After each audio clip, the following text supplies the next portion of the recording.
ಶಿವಂ associate ಮಾಲೀಕನ ಕಚೇರಿ ಮೇಲೆ ದಾಳಿ ಪ್ರಕರಣ ಆರ್ಬಿಐ ನಿಯಮಗಳನ್ನು ಗಾಳಿಗೆ ತೂರಿ ಕೋಟ್ಯಾಂತರ ರೂಪಾಯಿ ವಂಚನೆ ಮಾಡಲಾಗಿದೆ ಅನ್ನುವಂಥ ಪ್ರಶ್ನೆ. ಬರೋಬ್ಬರಿ 4,600 ಕೋಟಿ ಹೂಡಿಕೆ ವಂಚನೆ ಆರೋಪ ಇದೆ. ಬೆಳಗಾವಿಯಲ್ಲಿ ಶಿವಾನಂದ ನಿಲ್ದಾಣನವರ್ ಕಚೇರಿಗಳು ಸೀಸ್ ಆಗಿರೋದು.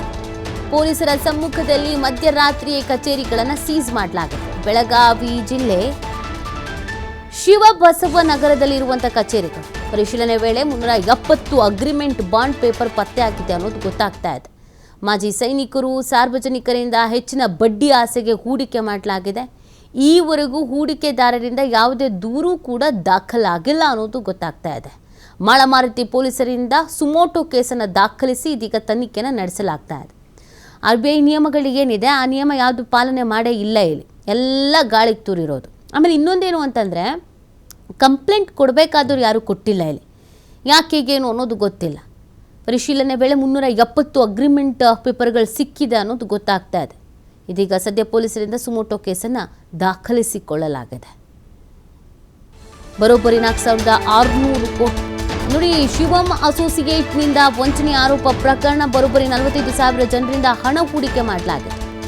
ಕರ್ನಾಟಕ, ಮಹಾರಾಷ್ಟ್ರ ಸೇರಿದಂತೆ 8 ರಾಜ್ಯದ ಜನರಿಂದ ಹೂಡಿಕೆ ಮಾಡಲಾಗಿದೆ ಅಂತ ಗೊತ್ತಾಗ್ತಾ ಇದೆ.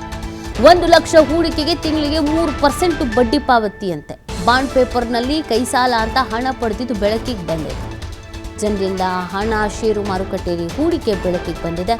ಮಹತ್ವದ ಕಾಗದ ಪತ್ರಗಳು, ಡಿಜಿಟಲ್ ದಾಖಲೆ ಮಾಹಿತಿಯನ್ನು ಇದೀಗ ಸಂಗ್ರಹ ಕೂಡ ಮಾಡಲಾಗಿದೆ ಅನ್ನೋದು ಗೊತ್ತಾಗ್ತಾ ಇದೆ. ವಂಚನೆಯ ಆರೋಪ ಇದು. ಬೆಳಗಾವಿಯಲ್ಲಿ ಶಿವಾನಂದ ನೀಲಣ್ಣನವರ್ ಕಚೇರಿಗಳನ್ನು ಸದ್ಯಕ್ಕೆ ಸೀಸ್ ಮಾಡಲಾಗಿದೆ. ತನಿಖೆಯನ್ನು ನಡೆಸಲಾಗ್ತಾ ಇದೆ. ತನಿಖಾ ಸಂದರ್ಭದಲ್ಲಿ ಇನ್ನೂ ಏನೆಲ್ಲ ಮಾಹಿತಿಗಳು ಹೊರಗೆ ಬರುತ್ತೆ ಅನ್ನೋದನ್ನು ನೋಡಬೇಕಾಗತ್ತೆ. ಕರ್ನಾಟಕ, ಮಹಾರಾಷ್ಟ್ರ ಸೇರಿ 8 ರಾಜ್ಯದ ಜನರಿಂದ ಇಲ್ಲಿ ಹೂಡಿಕೆ ಮಾಡಲಾಗ್ತಾ ಇತ್ತು. 1 ಲಕ್ಷ ಹೂಡಿಕೆಗೆ ತಿಂಗಳಿಗೆ 3% ಬಡ್ಡಿಯನ್ನು ಪಾವತಿ ಮಾಡ್ತಿದ್ರಂತೆ. ಮತ್ತು ಈ ಬಾಂಡ್ ಪೇಪರ್ಗಳಲ್ಲೆಲ್ಲ ಕೈ ಸಾಲ ಅಂತ ಪಡೆದಿರೋದು ಕೂಡ ಬೆಳಕಿಗೆ ಬಂದಿದೆ.